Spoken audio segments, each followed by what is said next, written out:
C'est le plus grand mystère dans l'histoire de l'aviation. Comment peut-on perdre la trace d'un appareil aussi gros? Le vol Malaysia Airlines 370 a brusquement disparu des radars. Mesdames et messieurs, c'est une triste nouvelle que nous devons annoncer ce matin. C'était un événement sans précédent. Les enquêteurs n'ont que peu d'éléments et toutes les possibilités doivent être envisagées. Un incendie peut affecter les systèmes électriques. On pense forcément à un détournement. Si c'est mécanique, il faut corriger le problème. Les experts examinent en détail les données disponibles. On ne peut écarter aucune possibilité. Mais l'explication la plus probable se révèle difficile à accepter. Il est très difficile de dire le problème est réglé, cela ne se reproduira pas.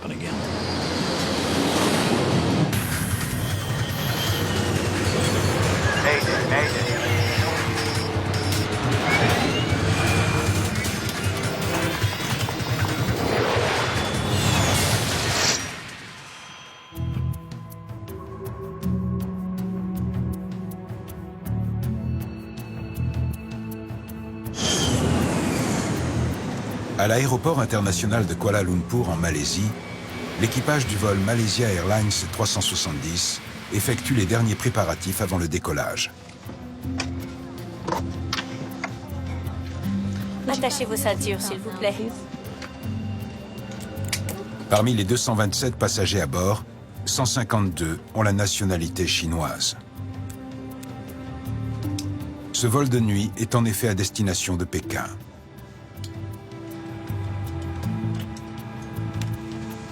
Pompe carburant. Dans le cockpit, Zahari Ahmad Shah est aux commandes. C'est un pilote chevronné qui vole depuis 33 ans pour la compagnie Malaysia Airlines. Farik Abdulhamid, le copilote, a beaucoup moins d'expérience. C'est la première fois qu'il pilote un Boeing 777 sans la présence d'un instructeur. Checklist effectuée. Nous sommes prêts, commandant. Bien.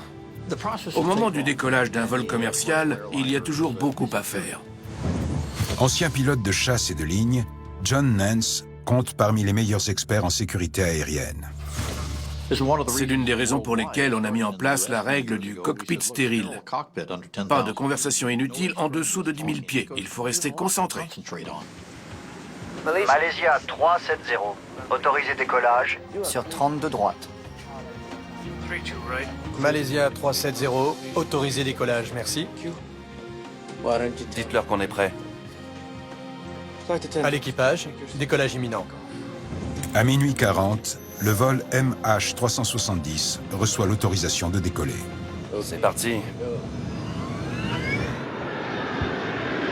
Les pilotes surveillent la vitesse lors de l'accélération sur la piste. V1. Rotation.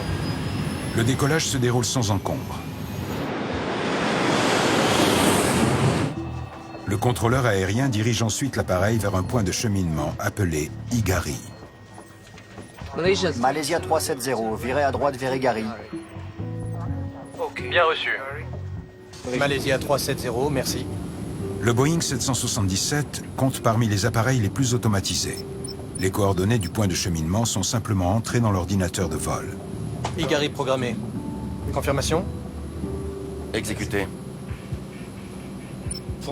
Dans un gros appareil comme le 777, on passe plus de temps à gérer les systèmes qu'à piloter avec le manche et le gouvernail. Les équipements électroniques sont très sophistiqués. Le vol Malaysia Airlines 370 vole en direction du nord-est dans le couloir aérien traversant le golfe de Thaïlande. Il lui faudra normalement 6 heures pour atteindre son aéroport de destination à Pékin, en Chine. Malaysia 370. Niveau de vol 350. 20 minutes après le décollage, le Boeing atteint son altitude de croisière, 35 000 pieds, soit 10 000 mètres environ. Quand un gros porteur arrive en altitude, après avoir enclenché le pilote automatique et effectué les checklists, on peut détacher la ceinture et se détendre un peu. L'équipage va maintenant surveiller le pilote automatique jusqu'aux préparatifs d'atterrissage. À Kuala Lumpur, les contrôleurs cesseront de suivre l'appareil dès qu'il sortira de l'espace aérien malais dans 20 minutes environ. Les contrôleurs vietnamiens prendront alors le relais pendant la traversée du golfe de Thaïlande.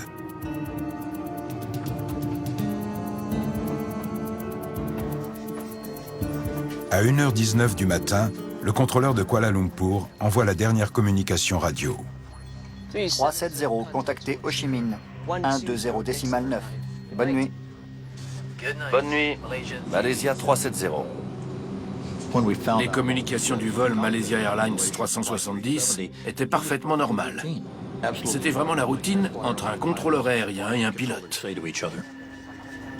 L'équipage doit contacter les contrôleurs vietnamiens dans moins d'1 minute.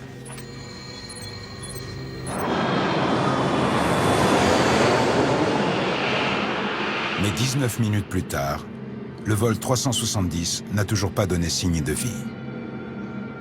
Malaysia 370, ici Ho Chi Minh. Veuillez contacter la tour. Les contrôleurs vietnamiens et malais tentent désespérément d'entrer en contact avec l'appareil. Malaysia 370, me recevez-vous? Malaysia 370, ici Kuala Lumpur. Me recevez-vous? Aucune réponse ne parvient de l'appareil, qui a disparu des écrans radars. Le vol 370 s'est volatilisé sans laisser de traces. C'était un événement sans précédent. Aucun appareil n'avait jamais disparu des radars de cette façon, en restant introuvable. Malcolm Brenner est considéré comme l'un des meilleurs experts mondiaux en accidents aériens. Il a étudié la performance humaine pour la NASA et l'US Air Force et a longuement travaillé pour le NTSB américain, le Conseil national de la sécurité des transports. Cet accident a fasciné le monde entier. Je n'avais jamais vu ça en 40 ans de carrière dans l'aviation.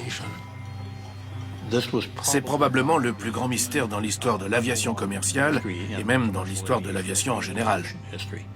Jusque-là, c'est la disparition d'Amelia Earhart qui occupait cette place. Mesdames et messieurs, c'est une triste nouvelle que nous devons annoncer ce matin au sujet du vol MH370. Stupéfaits, les proches des disparus exigent des réponses de la compagnie aérienne. Et les experts du monde entier s'efforcent de trouver une explication. Il faut considérer toutes les possibilités. Désorientation, incendie, collision et j'en passe. Découvrir la cause de la disparition est crucial pour l'ensemble du secteur aérien. Qu'il s'agisse d'une panne mécanique, d'une faille de sécurité ou d'un problème lié à la cargaison, il fallait réagir. Quelle que soit l'origine du problème, il faut trouver une solution. Les autorités malaisiennes lancent immédiatement des opérations de recherche à grande échelle, avec bientôt le secours de l'Australie, des États-Unis et de la Chine. Dans les premiers jours, la seule certitude, c'était que l'avion avait disparu. La première difficulté est de délimiter la zone de recherche. Le vol MH370 a disparu au-dessus du golfe de Thaïlande, où la couverture radar est limitée. Les systèmes radars couvrent environ 10% de la surface du globe. En mer, il n'y a que les radars des navires. Donc il est physiquement impossible de couvrir les océans, qui représentent une grande partie de la surface de la planète. Les navires croisant dans la région n'ont pas signalé d'écho radar inhabituel, et aucun débris d'avion n'est repéré flottant à la surface de l'eau. Dans l'espoir de sauver d'éventuels survivants à un crash, les équipes de secours se tournent vers une autre technologie. Le système ACARS, un acronyme anglais signifiant système de communication, d'adressage et de compte-rendu pour avion. Les communications ACARS transitent par satellite pour transmettre des informations entre un avion en vol et le sol. Chris McLaughlin est le vice-président de la société Inmarsat, qui gère le réseau de satellites. C'est le principal moyen de communication entre les contrôleurs, la compagnie aérienne et les pilotes pendant le vol. Le système ACARS a donc été conçu pour servir de liaison radio et pas du tout pour suivre un avion à la trace. Cela semblait inutile puisque l'on communiquait avec l'appareil. À la différence du GPS, le système ACARS ne fournit pas constamment de données de localisation. En revanche, il transmet des informations cruciales sur les performances de l'appareil notamment le niveau de carburant. Les enquêteurs sont donc en mesure d'estimer la distance que l'appareil a pu parcourir. Mais sans savoir dans quelle direction, cela n'est pas d'une grande aide. La zone de recherche s'agrandit jusqu'à couvrir plus de 250 000 km². Le plus troublant, c'était de ne pas savoir où se trouvait l'avion. Comment peut-on perdre la trace d'un appareil aussi gros? Ce n'est pas la première fois qu'un avion de ligne se volatilise brusquement. Le 1er juin 2009, le vol Air France 447 disparaît au-dessus de l'Atlantique. Des débris flottants sont repérés quelques jours plus tard. Mais il faudra près de 2 ans pour retrouver le reste de l'épave au fond de l'océan. Leopold Sartorius était l'un des principaux enquêteurs chargés de l'affaire. Dans le cas du vol Malaysia Airlines, il semble que la zone de recherche était au moins 3 à 4 fois plus grande que celle du vol Air France. Et cette zone couvrait déjà une surface énorme. Le bureau d'enquête et d'analyse français conclut finalement à une série de graves erreurs de pilotage comme cause du crash. Néanmoins, l'enquête n'aurait jamais pu aboutir sans la récupération des boîtes noires au fond de l'océan. Qu'est-ce qu'il faut faire? Je ne sais pas, on descend. Apparemment, nous avions beaucoup plus d'éléments que pour le vol MH370. Mais même avec toutes ces informations, il était très difficile d'arriver à une conclusion sans les enregistreurs de vol. Pour les équipes de recherche, il n'y a pas de temps à perdre. Les boîtes noires du vol MH370 ont peut-être déjà été déplacées par les courants, ou pire, enfouies sous les sédiments. En étudiant la liste des passagers, la police malaisienne fait alors une découverte inquiétante. 2 personnes ont embarqué sous de fausses identités.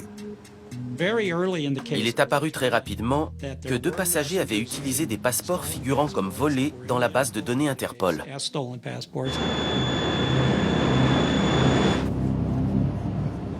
Il paraît soudain possible que le vol MH370 ne se soit pas écrasé. Des pirates de l'air ont peut-être réussi à en prendre le contrôle.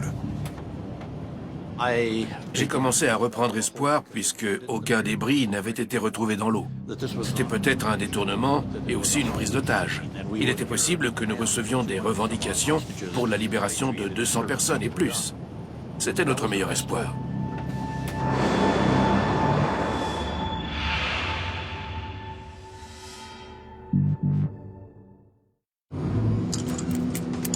« 370, contactez Ho Chi Minh. 120 décimal 9. Bonne nuit. Bonne nuit. Malaysia 370. Depuis le 11 septembre, les détournements en vol sont devenus beaucoup plus difficiles. Vous voulez un café? Non, ça va. Mais pas impossible. Dans une enquête sur un accident, on ne peut écarter aucune possibilité.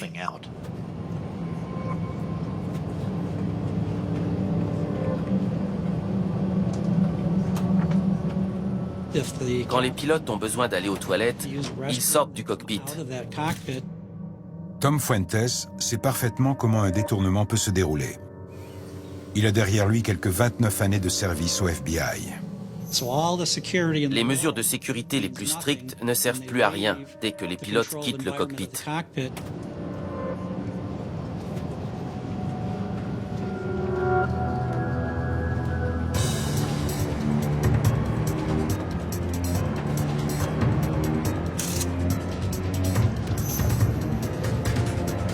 Ouvre le cockpit ou je la tue. Ok. Mais pas de violence. Que voulez-vous? Ouvre la porte. D'accord. Maintenant. D'accord. Si l'absence de revendication est inhabituelle, les détournements ne se déroulent pas toujours comme prévu. La disparition du Boeing serait-elle due à une prise d'otage qui a mal tourné? Il est possible que l'opération prévue ne se soit pas bien passée pour une raison inconnue. Et c'est en partie ce qui rend la situation difficile à comprendre. Le vol Ethiopian Airlines 961 est un exemple récent de détournement raté. Le 23 novembre 1996, le Boeing 767 effectue la liaison entre Addis Abeba et Abidjan lorsque 3 jeunes Éthiopiens font irruption dans le cockpit. Dehors. Dehors! Cap vers l'Australie. Quoi? Cap vers l'Australie. On n'a pas assez de carburant pour ça. On a une bombe. Si tu n'obéis pas, on fait sauter l'avion en plein vol. On a 2 heures de carburant. Les pirates de l'air refusent de croire les explications du commandant au sujet du carburant. 3 heures plus tard, le Boeing tente d'amérir au large des Comores, à plus de 370 km/h.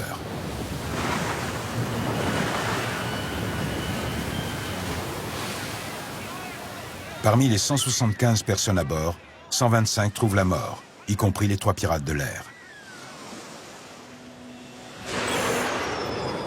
Un individu déterminé aurait-il pu détourner le vol MH370? Restez calme. Je vais entrer les coordonnées. Voilà.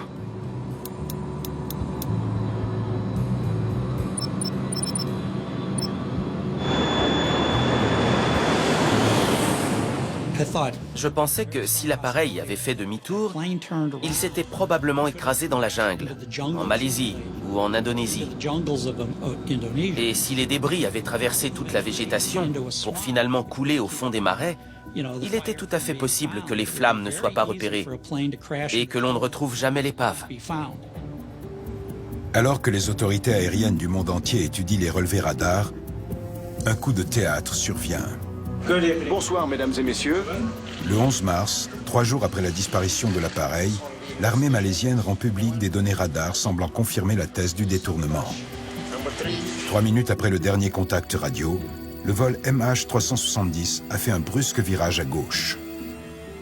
En apprenant qu'il y avait une trace radar d'un virage à gauche, juste après la dernière communication avec le contrôleur, on pense forcément à un détournement. La crédibilité de cette thèse est encore renforcée par des photos laissant supposer que le copilote prenait parfois des libertés avec la sécurité. Si les pilotes sont prêts à enfreindre le règlement pour laisser des passagers entrer dans le cockpit, juste parce qu'ils en ont envie et qu'ils les trouvent sympathiques, ils peuvent ouvrir à n'importe qui. Peut-être que la jolie fille a un complice et un pistolet dans son sac à main. Peut-être qu'ils avaient seulement une arme de petite taille, ou alors ils faisaient semblant d'en avoir une. En tout cas, une fois dans le cockpit, l'objectif est atteint. Mettez le cap vers l'Australie. Ou je le tue. Pour la BBC, est-ce que vous avez parlé aux familles? Monsieur, s'il vous plaît. Au milieu de la tempête médiatique, la thèse du détournement semble gagner en crédibilité. Néanmoins, de nombreux experts en aviation restent sceptiques. Je dois regarder la carte. Alors vite. Les pilotes ont plusieurs moyens pour envoyer un message d'alerte. Plus vite. Ok, du calme. Je vais entrer les coordonnées. Voilà. On peut utiliser les fréquences d'urgence de la radio ou entrer un message dans le système ACARS. On peut aussi émettre un code avec le transpondeur qui signale instantanément le détournement. En aviation, c'est ce qu'on appelle un code transpondeur. On envoie un message sur une fréquence spéciale au contrôleur et à la compagnie aérienne. Or, les contrôleurs n'ont pas reçu de code transpondeur, ni aucun message d'alerte. Une enquête de police approfondie a également permis de lever les soupçons sur les passagers détenteurs de passeports volés. Ils n'avaient aucun lien avec le terrorisme. De fait, aucun passager à bord ne semble lié, de près ou de loin, à un groupe terroriste. L'enquête a pris en considération des milliers de personnes. Et il y a eu des entretiens avec les familles. Donc, les gens doivent savoir que les investigations ont été très complètes et approfondies. 370, contactez Ho Chi Minh. 120 décimal 9. Bonne nuit. Bonne nuit. Malaysia 370. Un détournement paraissant moins probable, les enquêteurs se concentrent sur les quelques éléments à leur disposition, notamment une troublante coïncidence. 2 minutes après la dernière communication radio, le transpondeur du Boeing est désactivé. Entre autres informations, le transpondeur transmet au contrôleur le numéro de vol et la localisation de l'appareil. La perte du signal rend plus difficile de suivre sa trace. Plus troublant encore, le système ACARS est coupé à son tour quelques minutes après le transpondeur. Désactiver le transpondeur, c'est très simple, même à bord d'un appareil aussi sophistiqué. Couper le système ACARS, en revanche, c'est beaucoup plus compliqué. Il est difficile d'imaginer un incident de routine causant la perte brutale des deux systèmes. Il doit donc y avoir une autre explication. Incendie à bord. Au bout d'un certain temps, il n'y avait plus que deux possibilités crédibles. Un acte délibéré ou alors une situation d'urgence grave. Restez assis et mettez le masque. Il y a plusieurs pannes. Un incendie en vol compte parmi les situations d'urgence les plus dangereuses. Le transpondeur ne marche plus. Le système hydraulique non plus. De nombreux systèmes, notamment électroniques, peuvent être affectés. On a perdu la CARS. Parfois de façon imprévisible.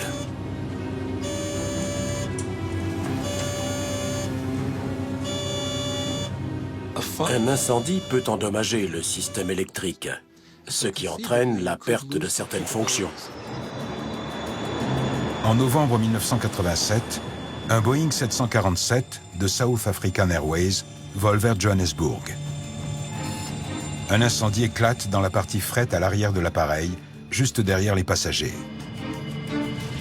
Le copilote tente d'éteindre les flammes, mais sans succès.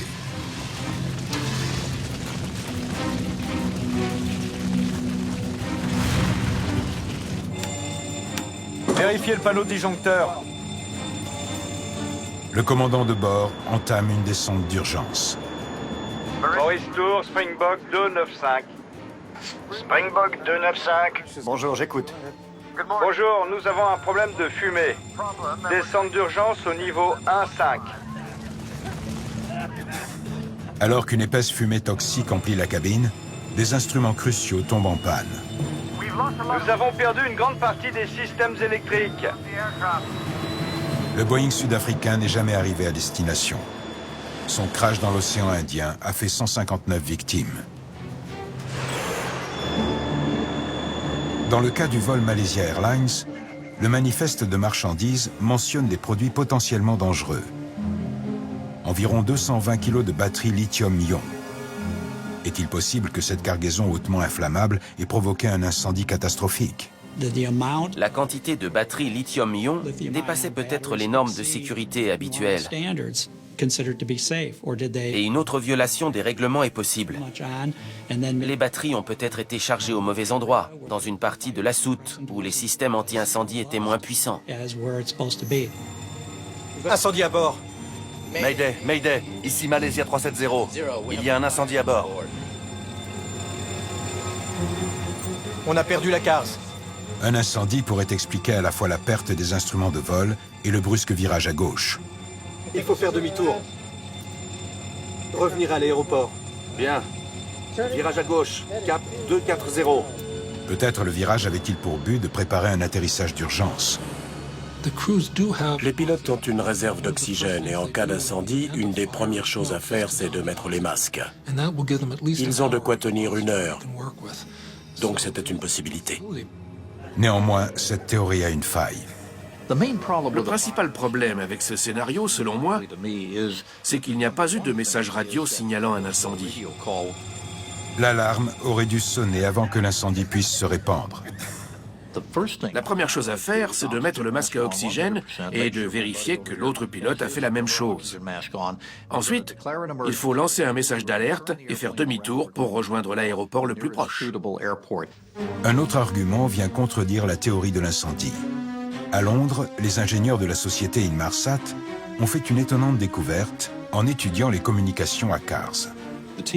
Notre équipe a commencé à travailler le dimanche et les résultats étaient incroyables. Cette révélation va immédiatement réorienter l'enquête sur la mystérieuse disparition. En étudiant les communications ACARS, les techniciens de la société Inmarsat ont établi que l'antenne satellite du Boeing a continué d'envoyer des signaux automatiques, ou ping, bien après sa disparition des radars et son crash supposé. Il y a un échange de ping invisible entre le réseau et le transpondeur. Le système ACARS de l'appareil a ainsi répondu automatiquement au ping horaire des stations au sol de 2h25 du matin jusqu'à 8h19.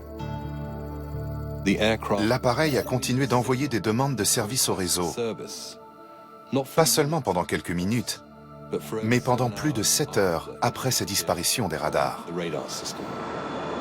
Cette découverte signifie que l'appareil ne s'est pas écrasé dans le golfe de Thaïlande, puisqu'il a continué de voler durant plus de 7 heures. Ce qui a changé, c'était les données des satellites Inmarsat. Là, on se dit, attendez un instant, l'appareil a volé pendant encore plusieurs heures. Ces nouveaux éléments permettent d'écarter la thèse de l'incendie. En cas d'incendie généralisé, un appareil ne peut pas voler aussi longtemps. Les données ACARS reçues précédemment confirment ces nouvelles informations. Le vol MH370 avait suffisamment de carburant pour continuer de voler 7 heures avec le pilote automatique. Cependant, personne ne sait ce qui a pu se passer à bord durant tout ce temps. On sait désormais que l'appareil a volé pendant des heures dans telle direction. Mais est-ce qu'il y avait encore quelqu'un de vivant à bord? Une fois les réservoirs vides, les deux moteurs s'arrêtent l'un après l'autre et le Boeing 777 descend en spirale pour finalement s'écraser dans l'océan.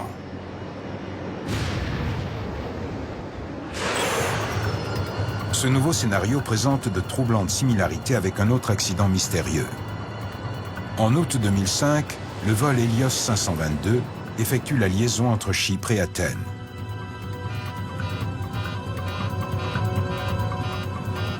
Bonjour, vol 522, terminé. Vol 522, j'écoute. L'alarme de configuration décollage est allumée.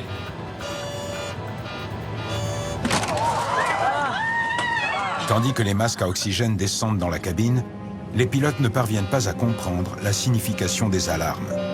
Le contact radio est ensuite brusquement rompu.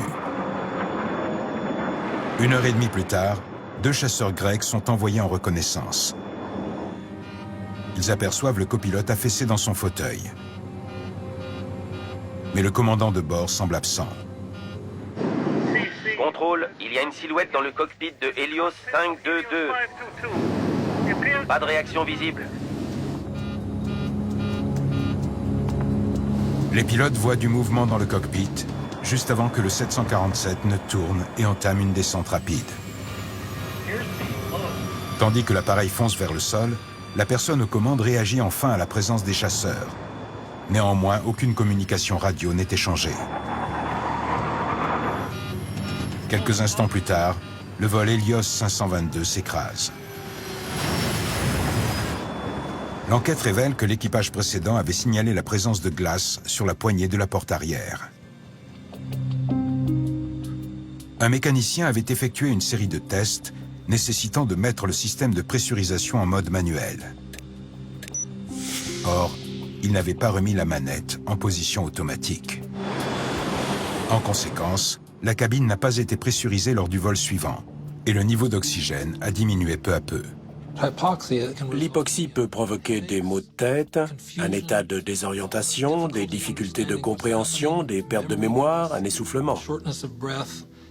Et ce qui est particulièrement dangereux, tous les pilotes en sont avertis, c'est que l'on ne se rend pas compte de la diminution de ses capacités. Lorsque la pression devient trop basse en cabine, les masques à oxygène descendent, mais la réserve ne dure que 12 minutes environ.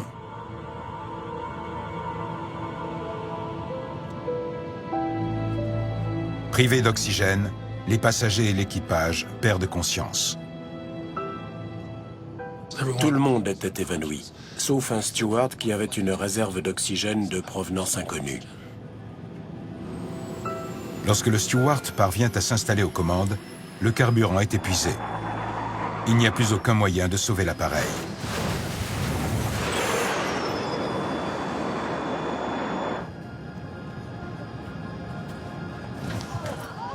Mettez les masques à oxygène. L'appareil de Malaysia Airlines a-t-il subi une panne de pressurisation comme le vol Helios 522? en continuant de voler avec le pilote automatique. Généralement, le pilote automatique est activé durant la plus grande partie du vol. Et même si l'équipage n'est plus en état d'agir, il continue de jouer son rôle. L'appareil de Malaysia Airlines volait à 35 000 pieds, c'est-à-dire plus de 10 000 mètres, plus haut que l'Everest. Sans oxygène, à cette altitude, on ne reste pleinement conscient que 30 ou 60 secondes. Dans son rapport sur la délimitation de la zone de recherche, l'Agence australienne de sécurité des transports estime un phénomène d'hypoxie possible, compte tenu de la trajectoire droite et horizontale de l'appareil durant les dernières heures de vol. Néanmoins, certains détails laissent penser que cette explication ne suffit pas. Je reviens. Ok. Des anomalies se produisent bien avant que l'hypoxie puisse agir. Même avec beaucoup d'imagination, l'hypoxie et la désorientation ne peuvent pas expliquer les virages effectués en entrant les coordonnées dans l'ordinateur de vol. Une analyse détaillée des données satellites révèle que l'appareil a effectué 3 virages dans l'heure et demie suivant le dernier contact radio. Le Boeing vire d'abord à gauche, avant de mettre le cap vers l'ouest, puis vers le sud, en direction de l'Antarctique. Selon Malcolm Brenner, ces virages successifs indiquent de façon claire que l'appareil a été détourné volontairement. On peut imaginer qu'un pilote dépressurise volontairement l'appareil pour tenter de le détourner ou d'en prendre le contrôle. À partir du cockpit, il est possible de désactiver le système de pressurisation et de créer une situation similaire à celle du vol Helios 522. 2 questions cruciales restent en suspens. Qui a effectué ces mystérieux virages et pourquoi? Tout de suite, la suite. On a tous vu ce genre de comportement. Et celui-là? Et ça vous est déjà arrivé? Et dire qu'il se croyait ni vu ni connu. Et si on observait ça de plus près? Les sciences sociales se sont alliées avec la technologie et utilisé des caméras cachées pour montrer qu'il est facile de faire de meilleurs choix. Prêt à relever le défi? Full sous contrôle, tous les vendredis à partir de 21h30 sur National Geographic Channel. Des projets ambitieux qui changeraient le cours de l'histoire. Des inventions mortelles pour gagner la guerre par la force. C'était le rêve de suprématie d'Hitler. National Geographic Channel revient sur les constructions du régime nazi, des blockhaus aux bases secrètes. Les plans extravagants du Führer révélés dans Nazi Mégastructure, saison inédite, tous les jeudis à 20h40 sur National Geographic Channel.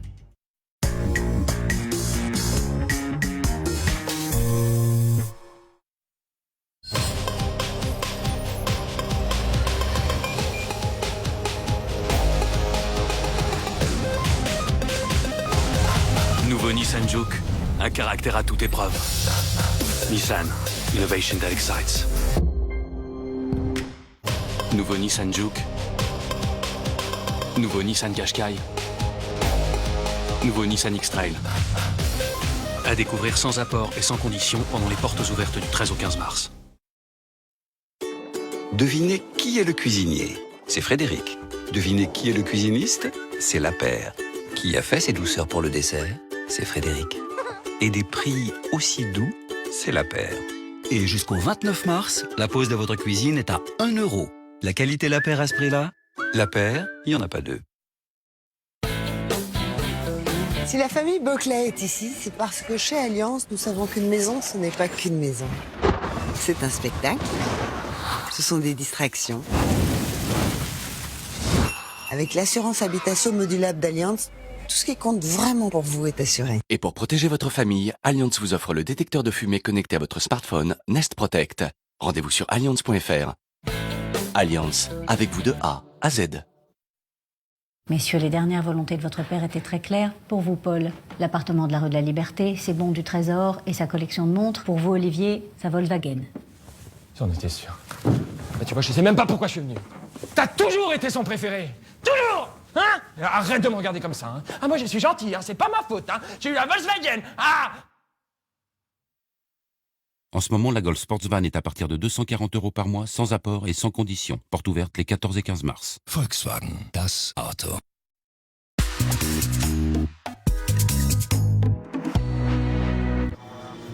« 370, contactez Ho Chi Minh. 120 décimal 9. Bonne nuit. Bonne nuit, Malaysia 370. Les 3 virages effectués par le Boeing après le dernier contact radio restent difficiles à expliquer pour les enquêteurs. C'est bizarre. Le transpondeur s'est éteint. Pas d'autres pannes?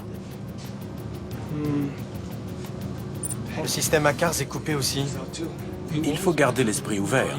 Une panne catastrophique peut se produire. C'est une possibilité. La panne simultanée de plusieurs systèmes de vol aurait-elle pu désorienter les pilotes? Ça ne marche toujours pas. Je vais essayer de réinitialiser. Ok. Un instant, je vais jeter un œil.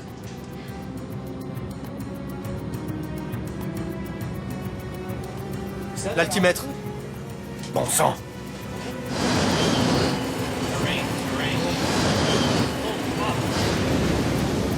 Néanmoins, ce scénario ne résiste pas à une analyse approfondie de tous les éléments.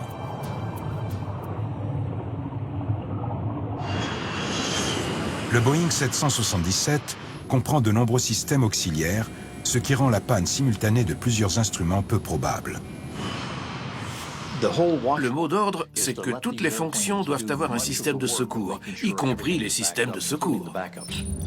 Le fait que l'appareil a continué de voler 7 heures rend également la thèse de problèmes mécaniques peu probable. Cette hypothèse ne tient pas compte tenu des éléments. Malcolm Brenner et les autres enquêteurs se voient ainsi forcés de considérer une possibilité terrifiante. La catastrophe du vol MH370 serait le résultat d'un acte délibéré. 2 systèmes différents ont été désactivés presque simultanément. Le transpondeur et la CARS. Or, leur seule fonction, c'est de communiquer avec le sol. Il n'y a aucune connexion électrique évidente entre les deux. Donc un acte humain est la seule explication.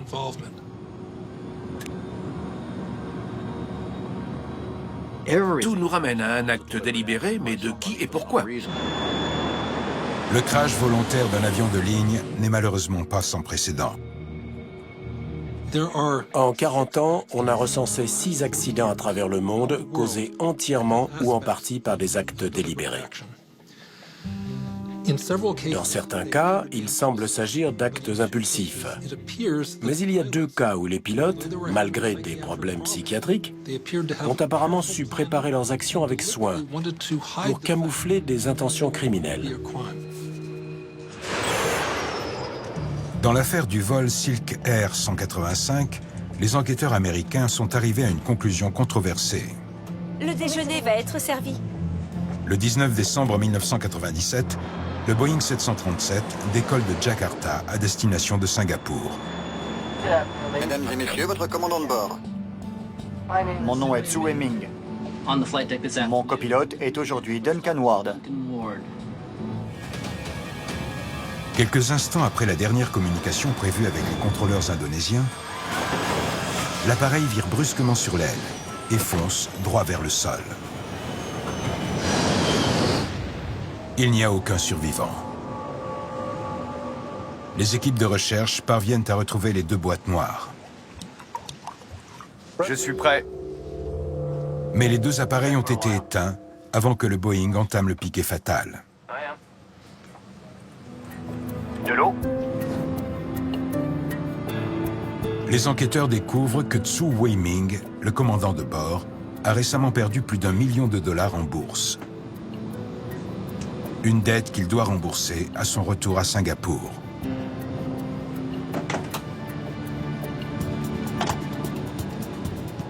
Bien que les autorités indonésiennes ne partagent pas cet avis, les enquêteurs américains concluent à un acte volontaire de la part du commandant qui a probablement éteint les boîtes noires et provoqué le crash, tuant ainsi 97 passagers et 7 membres d'équipage.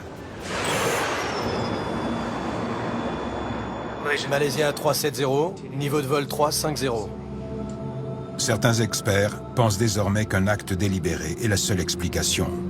Selon moi, quelqu'un a agi volontairement. Quelqu'un qui savait piloter. Est-ce qu'il s'agissait d'un membre de l'équipage ou d'une autre personne? Ça, nous l'ignorons. Le Boeing est à son altitude de croisière. Vous pourriez aller me chercher un café, s'il vous plaît? Bien, commandant. Le commandant de bord peut maintenant trouver une excuse pour faire sortir le copilote du cockpit. Je reviens. Merci. Le commandant a l'autorité à bord. Il peut dire au copilote d'aller en cabine pour différentes raisons, alors que le copilote ne peut pas demander au commandant de sortir du cockpit. En conséquence, notre attention se concentre sur le commandant.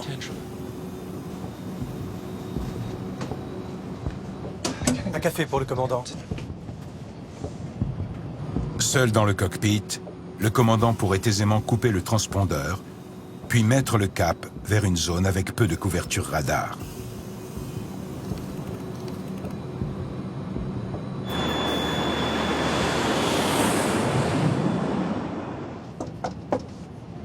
Commandant, ouvrez-moi.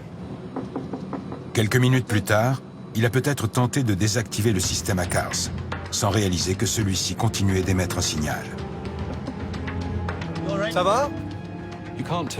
On ne peut pas arrêter les pings du réseau Inmarsat sans toucher au système électronique de l'appareil lui-même. Et cela demande des compétences que les pilotes n'ont pas. Commandant! Le cockpit a une porte de sécurité. Ouvrez!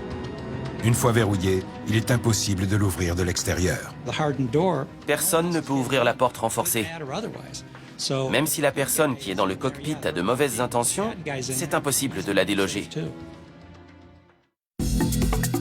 Tout de suite, la suite. Des projets ambitieux qui changeraient le cours de l'histoire. Des inventions mortelles pour gagner la guerre par la force. C'était le rêve de suprématie d'Hitler. National Geographic Channel revient sur les constructions du régime nazi, des blockhaus aux bases secrètes. Les plans extravagants du Führer révélés dans Nazi Mégastructure, saison inédite, tous les jeudis à 20h40 sur National Geographic Channel. On a tous vu ce genre de comportement. Et celui-là? Et ça vous est déjà arrivé? Et dire qu'il se croyait ni vu ni connu. Et si on observait ça de plus près? Les sciences sociales se sont alliées avec la technologie et utilisé des caméras cachées pour montrer qu'il est facile de faire de meilleurs choix. Prêt à relever le défi? Full sous contrôle, tous les vendredis à partir de 21h30 sur National Geographic Channel.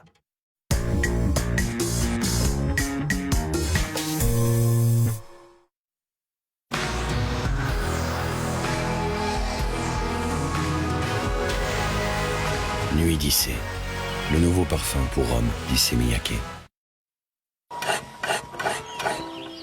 I was born to make you happy. It's just my style. Everywhere I go, tell everyone I can. Yeah, I love to see you smile. Pour réussir tous vos projets, retrouvez les astuces vidéo proposées par notre communauté sur leroymerlin.fr et sur l'appli. Leroy Merlin, et vos envies prennent vie. 5 years ago, these fields were a barren wasteland. But all of this has changed now, because bees are back. These little marvels of advanced robotics are second-generation new bees. Far superior to their nature counterparts, they have been successfully implemented all over the world. Unlike standard bees, new bees are fully equipped to fight their natural enemies. Nothing can harm them. New bees blend in perfectly with nature and are programmed not to harm us. New bees, the future is already here.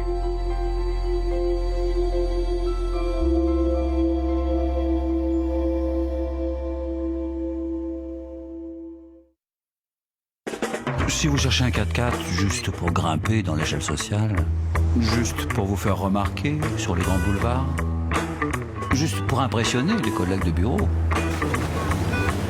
juste pour briller en société, vous pouvez juste aller voir ailleurs. Dacia Duster, vous avez tout compris.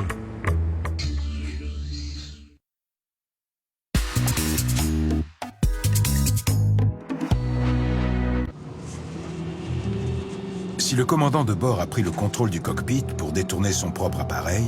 Commandant! Ouvrez! Les autres membres d'équipage n'avaient presque aucun moyen de réagir. Pour établir une communication d'urgence entre le sol et l'équipage de cabine, il est presque impossible d'utiliser un téléphone portable. Commandant, ouvrez! Et il n'existe aucune méthode pour appeler le sol sans passer par le cockpit. Dans cette situation, il n'y a rien à faire. Commandant, ouvrez la porte!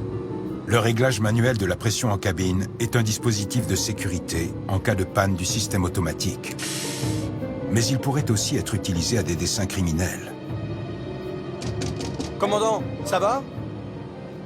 C'est une possibilité pour neutraliser les autres membres de l'équipage. Commandant!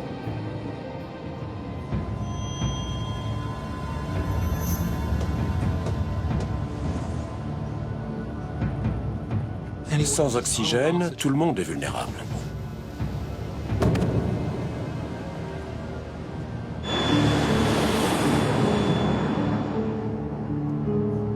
Les passagers ayant réussi à mettre leur masque seraient tombés à court d'oxygène au bout de 12 minutes environ. Désormais seul survivant à bord, le commandant n'a plus qu'à faire disparaître l'appareil. Dans l'heure suivante, l'appareil effectue plusieurs virages, qui semblent être des actes humains.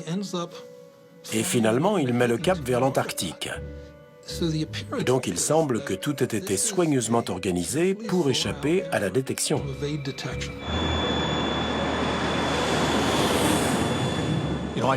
Compte tenu de l'ensemble des éléments à notre disposition, il faut toujours ajouter cet avertissement.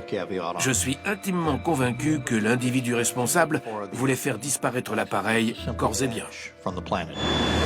Si le crash était effectivement volontaire, la question du pourquoi restera l'une des plus difficiles à résoudre. Si on considère les deux pilotes, le copilote était un jeune homme extraverti qui s'apprêtait à se marier. Donc, rien ne suggère que l'on a affaire à un fanatique religieux ou à un individu suicidaire, sans parler d'entraîner tout le monde dans sa mort. Mais si on considère le profil du commandant de bord, il n'y a rien non plus. Selon Malcolm Brenner, un incident de 1994 pourrait nous aider à comprendre. La tentative de détournement du vol FedEx est l'exemple le plus proche, et nous le savons parce qu'elle a échoué. Sur le point d'être licencié, un officier mécanicien monte à bord d'un DC-10 avec plusieurs armes dissimulées. C'était un officier mécanicien plutôt brillant, bien noté dans l'US Air Force, mais il avait aussi des antécédents psychiatriques. Peu après le décollage, l'homme fait irruption dans le cockpit avec l'intention de tuer l'équipage et de faire s'écraser l'appareil. Un plan qui va presque fonctionner. Après un violent corps à corps, l'équipage parvient heureusement à maîtriser l'agresseur.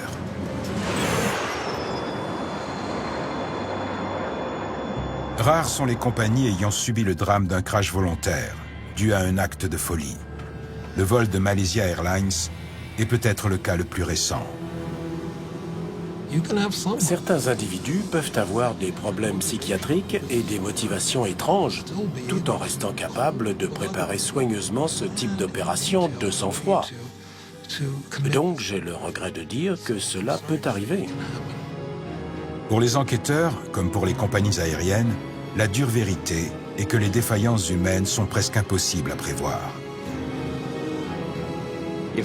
L'être humain est une créature imparfaite et il est très important d'apprendre à mieux reconnaître les indices d'un passage à l'acte. Mais il est très difficile, voire impossible de dire « le problème est réglé, cela ne se reproduira plus ». Il est possible que le mystère du vol Malaysia Airlines 370 ne soit jamais résolu.